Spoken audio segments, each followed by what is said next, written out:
दोस्तों, Burkina Faso का सदारती महल जहां इक़्तिदार की सांसें चलती थीं, अब एक नई कहानी का गवाह बन चुका था।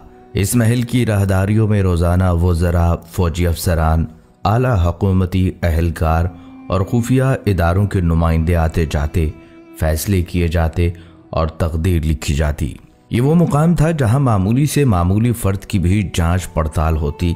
लेकिन फिर एक दिन ऐसी शख्सियत ने ऐवान इक़्तिदार में कदम रखा जिसकी मौजूदगी का किसी ने तसव्वुर तक नहीं किया था। उस शख्सियत का नाम अल्मा था। उसकी हरकतों और करतूतों ने वो गुल खिलाए कि बर्किना फासो में भौचाल आ गया। इब्राहिम ट्रावरे ने अपने कामिल ईमान से साबित किया कि औरत मर्द की कमज़ोरी है, मगर इब्राहिम ट्रावरे कभी ऐसी चालों में न आएगा। अल्मा बज़ाहिर एक आम सी नौकरानी मालूम होती थी जो नरमी से बात करती, निगाहें झुकाए रखती और हर वक्त खामोशी की चादर ओढ़े रहती। वो 24 साला नौजवान लड़की एक निजी कंपनी के जरिए इस महल में भर्ती हुई और हैरत अंगेज तौर पर तमाम हिफाजती मराहिल से कामयाबी से गुजर चुकी थी। रोजाना के मामूलात के दौरान वो हर हुक्म की बजावरी में पेश रहती और कभी भी आला अफसर से आंख मिलाकर बात करने से गुरेज करती। उसका अंदाज इतना मोहतात और गैर नुमायां था कि उसे देखकर कभी शक न गुजरता कि वो महल के किसी राज में शरीक हो सकती है। फिर इस कहानी ने एक नया मोड़ लिया। नौकरी के चौथे दिन जब अल्मा ने सदर इब्राहिम ट्रावरे को उनका पसंदीदा मशरूब जैस्मीन चाय पेश की, तो एक लम्हे के लिए सदर की तेज निगाहों ने एक गैर मामूली सी चीज महसूस की। अल्मा के सर पर बंधे हुए स्कार्फ के नीचे एक चमकदार धाती चीज चमक रही थी और वो थी एक खुफिया ऑडियो डिवाइस जो कान में छुपी हुई थी। इसी लम्हे इब्राहिम ट्रावरे को अंदाजा हो गया कि अल्मा महज एक नौकरानी नहीं बल्कि एक जिंदा रिकॉर्ड है। वो जासूस है जो दुश्मन के लिए मालूमात इकट्ठी कर रही है। ताहम इब्राहिम ट्रावरे ने ना कोई शोर मचाया, ना ही फौरी सिक्योरिटी को बुलाया। उन्होंने अपना रद्द-ए-अमल छुपाते हुए मामले को खामोशी से संभाला और इसी लम्हे एक पेचीदा लेकिन निहायत उम्दा हिकमत अमली तरतीब दी। एक ऐसा झूठ जो दुश्मन को सच लगे। इस झूठ का महवर बनाई गई अल्मा।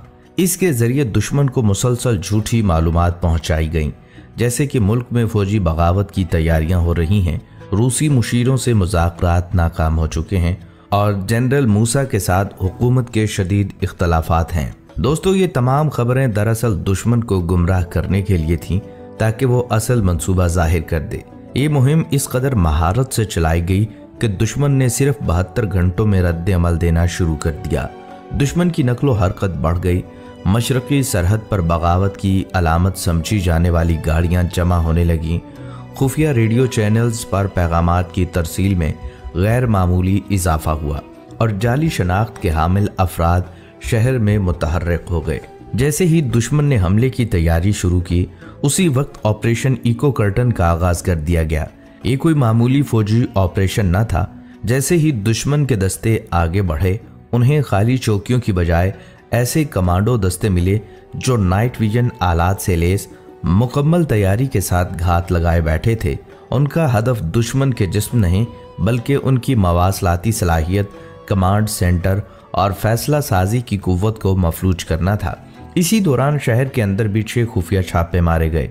एक प्रिंटिंग प्रेस जो खुफिया पैगामात की अशात के लिए इस्तेमाल होता था, एक डेंटिस्ट क्लिनिक जहां सेटेलाइट से जुड़े आलात छुपाए गए थे और एक वाइन बार जहां दुश्मन के खुफिया एजेंट खुफिया मुलाकातें किया करते थे। ये सब मराकज़ अल्मा की गैर महसूस सरगर्मियों की बदौलत सामने आए। जब मिशन मुकम्मल हो गया तो बर्किना फासो के सदर इब्राहिम ट्रावरे ने अल्मा को तन्हाई में बुलाया, एक खामोश कमरा जहां सिर्फ सच की गूंज थी। इब्राहिम ट्रावरे ने धीमे लहजे में कहा, तुम वही हो जिसने उन्हें हमारी तरफ आने पर मजबूर किया। तुम ही थी जिसने उन्हें झूठ के रास्ते पर गामजन रखा और आज उन्हीं झूठों के सच ने हमें दुश्मन के दिल तक पहुंचा दिया। तुम एक खामोश सिपाही थी, ऐसी जंगजू जिसने अल्फाज से फतह हासिल की। अब तुम्हारे सामने 2 ही रास्ते बचे हैं। इब्राहिम ट्रावरे ने गहरी मतवाजन आवाज में कहा, या तो मैं तुम्हें उनके हवाले कर दूं जिनके लिए तुम बरसों से काम करती आई हो, या फिर तुम मेरे लिए काम करो। कमरे में एक लम्हे को खामोशी छा गई। अल्मा जवाब तक नरमी और कम गोई का इस्तिहारा थी। आहिस्तगी से उठी, जेब में हाथ डाला और वो छोटा सा खुफिया आला मेज़ पर रख दिया जो अब तक उसकी शनाख्त का हिस्सा था। उसकी नज़रें झुकी हुई थीं, मगर लहजे में एक अजीब सी थकन भरा वक़ार था। वो कहने लगी, मैं थक चुकी हूँ। मुसलसल भागते रहना, मुसलसल झूठ के साथ जीना, मुसलसल दो चेहरों में तकसीम हो जाना अब मुझसे मज़ीद नहीं होता। 3 दिन बाद अलमा ने इब्राहिम तरावरे के सामने वो खुफिया मालूमात रख दी जिन्हें जमा करने के लिए बरसों की तरबियत, एतमाद शिकनी और फ़रेब दरकार होता है। तंजीम का असल नाम, राब्ता नंबर्स और अंदरूनी ढांचे की पेचीदा तफसीलात सब कुछ सामने आ चुका था। लेकिन जब इब्राहिम तरावरे ने सवाल किया वो कौन है जो सबसे ऊपर है, तो अलमा खामोश हो गई। ये खामोशी खौफ की नहीं थी, ये सुकूत एक गहरी हिकमत का गम्माज था। इसका मतलब ये था कि असल ख़तरा महल की दीवारों से बाहर नहीं बल्कि इनके अंदर छुपा हुआ है। ऐसा दुश्मन जो बज़ाहिर महाफिज है मगर हकीकत में साजिशी है। और यही वो लम्हा था जिसने पूरी बसात उलट दी। दोस्तों, अगले चंद दिनों के अंदर इब्राहिम तरावरे ने मखसूस इदारों को उस मफरूज़े की रोशनी में तफ्तीश का हुक्म दिया। गहरी छानबीन, फ़ाइलों की बारीक बीनी से जांच और रियासती डिजिटल सिस्टम्स की निगरानी के बाद एक ऐसा नाम सामने आया जिसका किसी ने ख्वाब भी नहीं सोचा था। वज़ीर यासीन तरावरे, इब्राहिम तरावरे का सगा कज़न, बचपन का दोस्त और कौमी सलामती की हर अहम मीटिंग में सदर के 3 नशिस्तों के फासले पर बैठा हुआ शख्स। मगर इब्राहिम तरावरे ने इस चौंका देने वाले इंकशाफ पर भी गुस्से या इंतकाम का मुजाहरा नहीं किया। ना कोई गिरफ्तारी अमल में लाई, ना ही कोई खुफिया इजलास बुलाया गया। इसकी जगह बर्किना फासो के सदर ने एक नया जाल तैयार किया, एक और झूठ, एक और फरेब, लेकिन इस बार मुल्क के मफाद के लिए। सदर ने एक जाली खुफिया फ़ाइल तैयार करवाई जिसमें हसास मालूमात शामिल की गईं और उस फाइल को यासीन के इल्म में लाए बगैर एक गैर सरकारी बैरून मुल्क के एक सर्वर पर अपलोड कर दिया। चंद दिनों बाद इसी सर्वर से तंजीम के चैनल्स पर वही मालूमात गर्दिश करने लगी तो शक यकीन में बदल गया। इस बार इब्राहिम तरावरे ने यासीन को अलहदगी में बुलाया। एक सादा कमरा, एक खामोश मेज़ और उस पर रखा एक सफ़ेद कागज़ पर सिर्फ एक सतर लिखी हुई थी, ये तुम्हारी दस्तखत शुदा गद्दारी है। यासीन ने मुस्कुराकर कहा, मैंने ये सब बका के लिए किया। तुमने जंग छेड़ी और हमने साए में जीना सीख लिया। इब्राहिम तरावरे ने गहरे सुकूत में जवाब दिया, तुमने मेरे एतमाद को ठेस पहुंचाई। तुमने ऐसा खेल खेला जिसकी कीमत मेरे लोगों ने अपनी जानों से चुकाई है। ये बका नहीं, ये सरासर गद्दारी है। उसी शाम इब्राहिम तरावरे ने अवाम से खिताब किया और साफ अल्फाज में कहा, चाहे वो मेरा भाई हो, मेरा दोस्त हो या मेरे ही ख़ानदान का फ़र्द, जो सच्चाई से मुंह मोड़ेगा उसे माफ़ी नहीं मिलेगी। दोस्तों, उस वज़ीर को हटा दिया गया और यूं अलमा की कहानी का इख्तिताम ना हुआ बल्कि वहीं से उसकी ज़िंदगी का नया आगाज़ हुआ। वो लड़की जो अपनी आँख खोलने के बाद मुसलसल बंदूकों की आवाज़, बारूद की बू और लाशों के मंजर की आदी हो चुकी थी, अब एक नई समत बढ़ने लगी।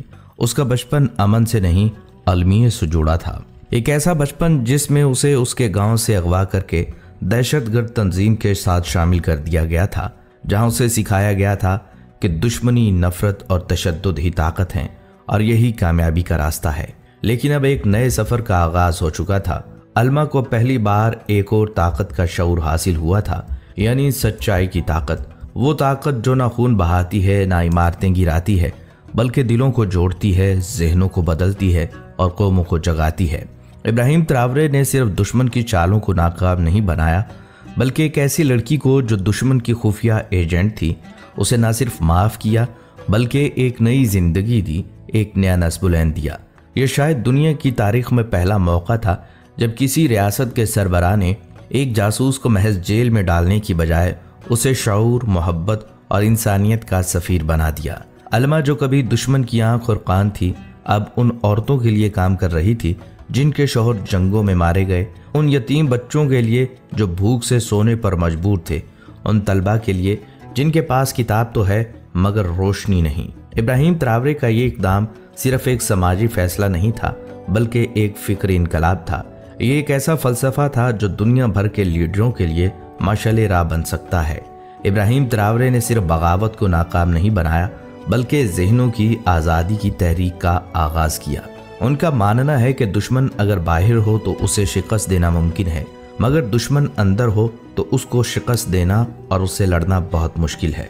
दोस्तों, अगर आप चाहते हैं कि दुनिया ऐसे रहनुमाओं के बारे में जाने, ऐसी बहादुर लड़कियों के बारे में सुने और एक ऐसे अफ्रीका की बाज गश्त सुनाई दे जो माजी के जख्मों से निकलकर शऊर, अमन और तरक्की की तरफ बढ़े, तो इस वीडियो को दूसरों तक जरूर पहुंचाएं और हमारे चैनल को जरूर सब्सक्राइब कर लें। अगली वीडियो तक के लिए इजाजत दीजिए। अल्लाह हाफिज।